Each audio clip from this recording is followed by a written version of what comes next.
E não é que tiraram o cachimbo do Popeye e colocaram um apito no lugar? Eu não consigo pegar. Deixa eu pego com meu pezinho.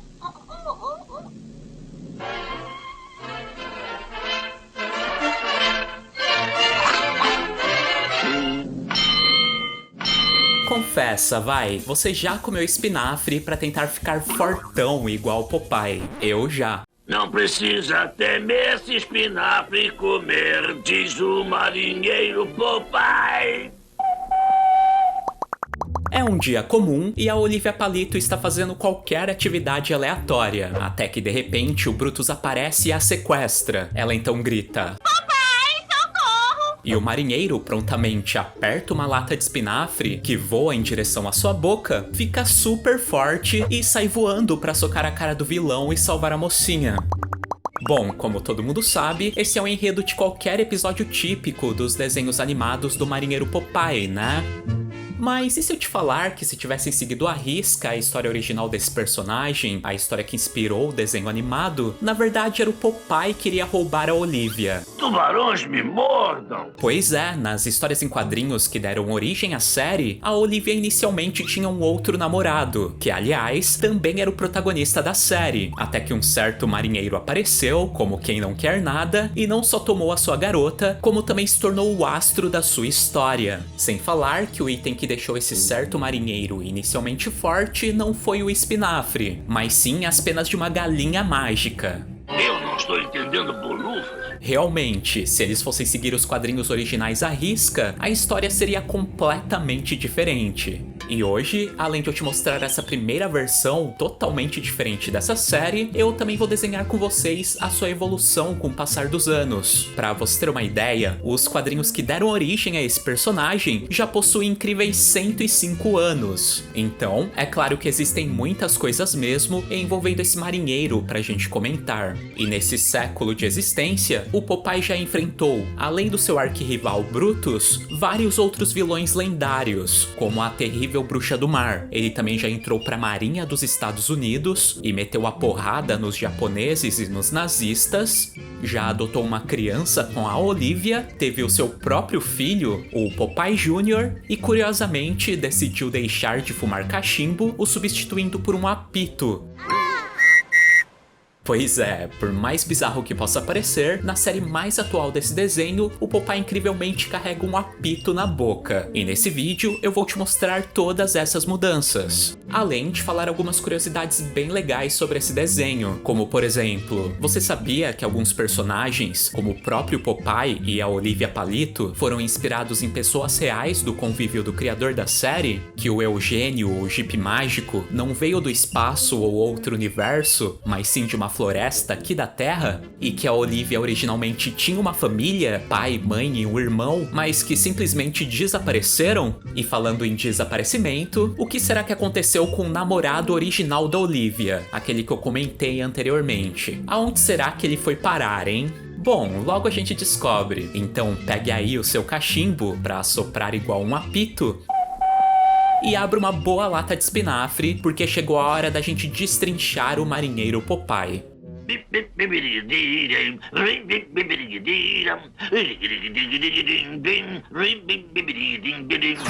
Bom, pessoal, e hoje a gente vai começar a nossa história lá no comecinho da década de 30, lá no início do que foi a primeira e talvez a maior grande competição entre os estúdios de animação dos Estados Unidos, numa época onde o objetivo principal dessas empresas era criar grandes estrelas de desenhos animados que conseguissem despertar o interesse do público, ao ponto deles irem até o cinema só para assistir os novos episódios da sua série. E a gente vai falar mais especificamente da disputa entre dois dos maiores estúdios desse período e que possuíam uma grande rivalidade: a Fleischer Studios, que tinha como carro-chefe a lendária Betty Boop, e o estúdio Van Buren Corporation, que possuía o clássico Gato Félix como principal estrela. E no ano de 1932, vendo que para chamar mais atenção eles precisavam criar mais personagens de sucesso, a segunda empresa, a Van Buren, decidiu recorrer às tirinhas dos jornais para criar o seu novo desenho, lançando assim uma adaptação da série The Little King, do Otto Soglow, para as telonas. E é claro que a Fleischer não iria ficar para trás, né? E eles também foram para os jornais procurar o seu novo astro, seguindo os passos da concorrente. E o quadrinho escolhido foi um bem curioso chamado Timbal Theater, que nessa época trazia como protagonista um estranho marinheiro careca, caolho e que fumava cachimbo, e a sua namorada extremamente magrela. Bom, agora você deve estar se perguntando o que diabos era esse Timbal Theater, né? Afinal, não era um vídeo sobre o Popeye? Então, e pra gente entender o que diabos era esse quadrinho que a Fleischer Studios adaptou, antes a gente vai ter que voltar mais um pouco no tempo, mais precisamente pro ano de 1919, para 105 anos atrás. Quando esse carinha aqui, o Elzie Chrysler Seeger, que na época tinha apenas 25 anos de idade, foi contratado por uma empresa chamada King Feature Syndicate, uma empresa que distribuía tirinhas e histórias em quadrinhos para vários jornais dos Estados Unidos, e que eu acho que você deve lembrar do nome, porque ele aparecia nas aberturas do desenho do Popeye, para criar uma nova historinha para eles distribuírem. Inspirado principalmente em várias caricaturas da sua cidade natal, a cidade de Chester, em Illinois, que fica bem à beira do rio Mississippi, ele criou a historinha chamada Timbal Theater, trazendo como protagonistas uma garota chamada Olivia Palito, que por sua vez havia sido inspirada na dona de um armazém da sua cidade, que também era uma mulher bem alta e magra, e o seu namorado, um carinha tão estranho como ela, chamado Han Grave. E esses dois, nessa versão inicial dessa história, apenas parodiavam grandes filmes do cinema em cada uma das suas tirinhas. E por isso o título era Timbal Theater, que se a gente fizesse uma tradução adaptada, ficaria cinema de bolso. Mas só que apesar do pessoal até ter gostado da Olivia como protagonista, a gente não pode falar o mesmo do Hans. Ninguém conseguia engolir esse cara estranho. E para tentar emplacar um protagonista masculino de mais sucesso, o criador dessa história decidiu dar pra Olivia um irmão, o Castor Palito, que rapidamente tomou o lugar do Han como o homem principal, apesar desse primeiro ter sido mantido como coadjuvante e ainda namorado da Olivia. Uma outra mudança com a inclusão do Castor foi o conteúdo das tirinhas, que aos poucos pararam de parodiar filmes famosos para criar as suas próprias histórias. Histórias essas que, por sua vez, eram mais focadas em aventuras, como viagens para paraísos selvagens e desconhecidos, resgates de jovens herdeiras para ganhar recompensas, buscas por minas de diamante e coisas do tipo.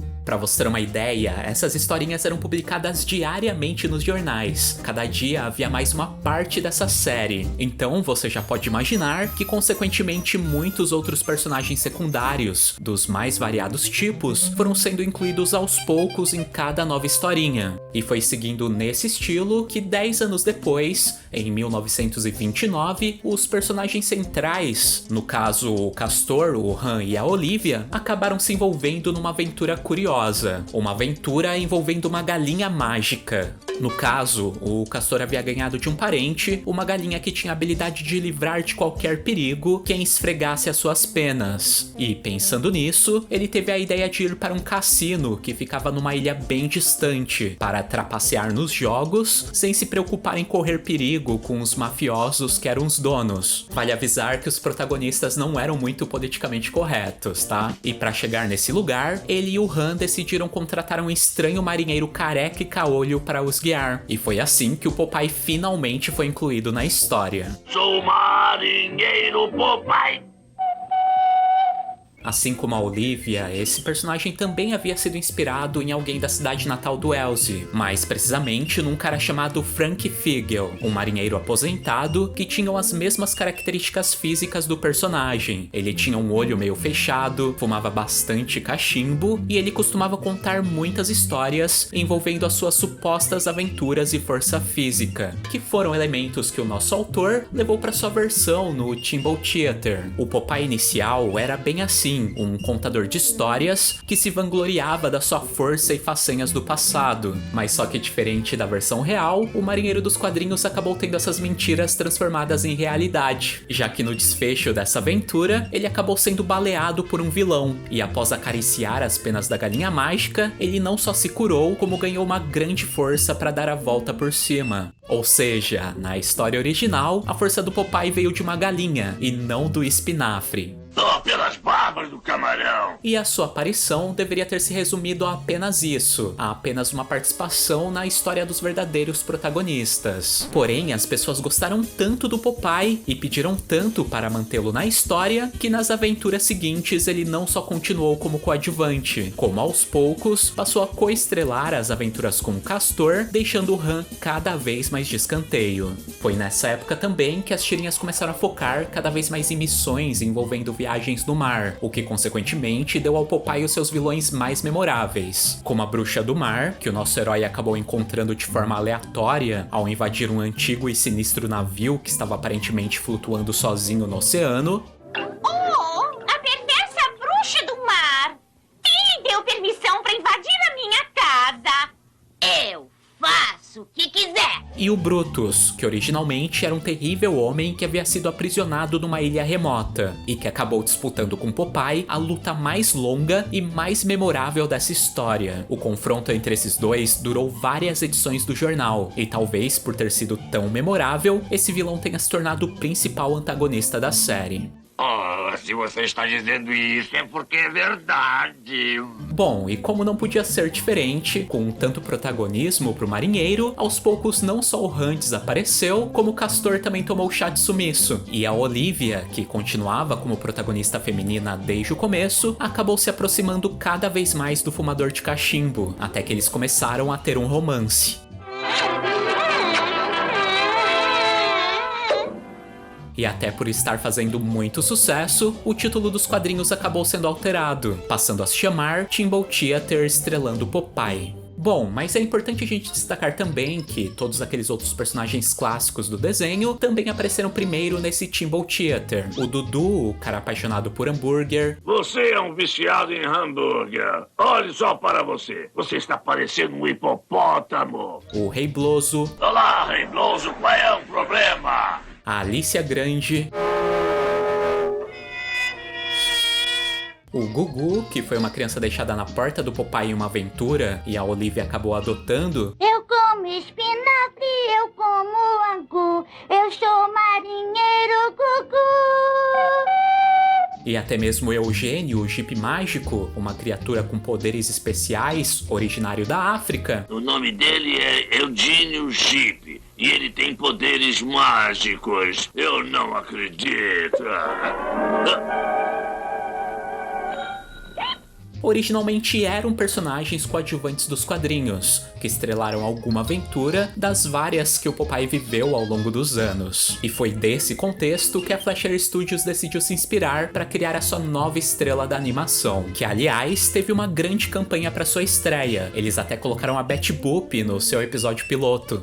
E com tantos esforços, eu nem preciso dizer que de cara ele já fez um enorme sucesso, né? A série original para os cinemas durou de 1932 até 1957. Foram 25 anos de episódios novos para os cinemas. Para você ter uma ideia, no final dos anos 30, o Popeye era tão popular que ele chegou a ser considerado como o personagem de desenho animado mais famoso de Hollywood. Já em 1941, quando a Fleischer Studios acabou sendo vendida para a Paramount para criar o Famous Studios, e que também coincidiu com a entrada dos Estados Unidos na Segunda Guerra, o Popeye, até por ser um marinheiro, também acabou sendo convocado para a batalha. Ele entrou para a Marinha dos Estados Unidos para lutar na guerra. Notem que ele até passou a usar o uniforme branco dos marinheiros do exército e não mais a sua blusa preta habitual, e passou a socar nazistas e japoneses em vários episódios. Ele era uma das forças de frente do exército americano.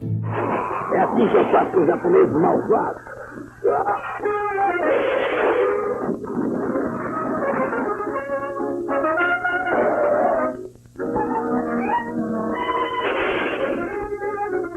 Porém, algo que a versão animada trouxe de muito diferente da versão do quadrinho foi curiosamente a origem da força do Popeye. Vocês lembram que nas tirinhas ele ficou forte por causa de uma galinha mágica? Então, no desenho, curiosamente, essa origem foi dada ao espinafre.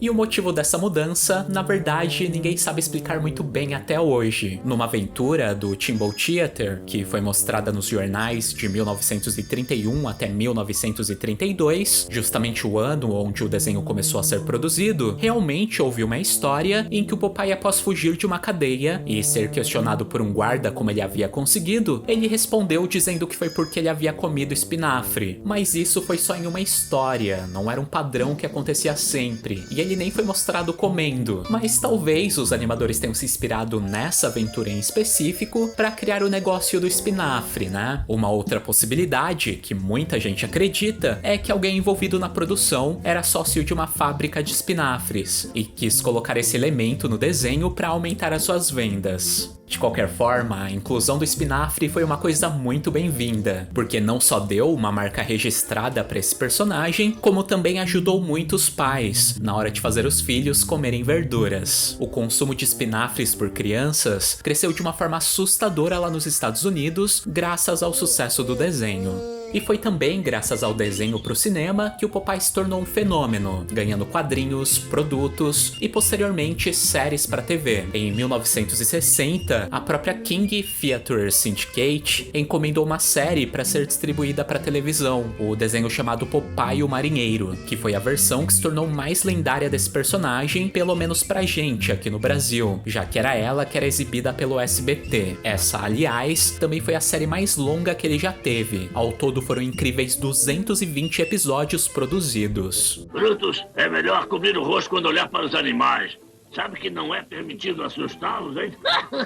Já em 1978, foi a vez da Hanna-Barbera fazer a sua versão desse desenho, o novo Popeye, que por sua vez já trazia ele com uma camiseta azul e uma animação bem mais limitada. Se eu não me engano, nesses desenhos as lutas, socos e vilões clássicos, como a Bruxa do Mar, foram deixados de lado, pro Popeye viver aventuras mais inspiradas em contos de fadas ou na eterna rivalidade com Brutus, mas com bem menos violência.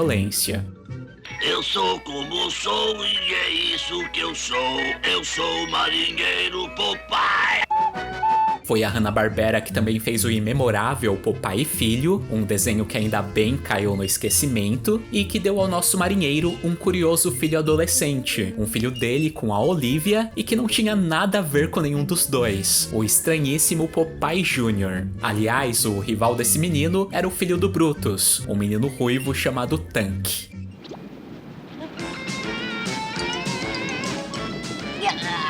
Bom, e por fim, temos a série atual, a Popeye Aventuras na Ilha, que está sendo lançada no YouTube, e que devido ao fato do cachimbo característico desse personagem ter sido considerado errado para as crianças, ele foi substituído por um apito.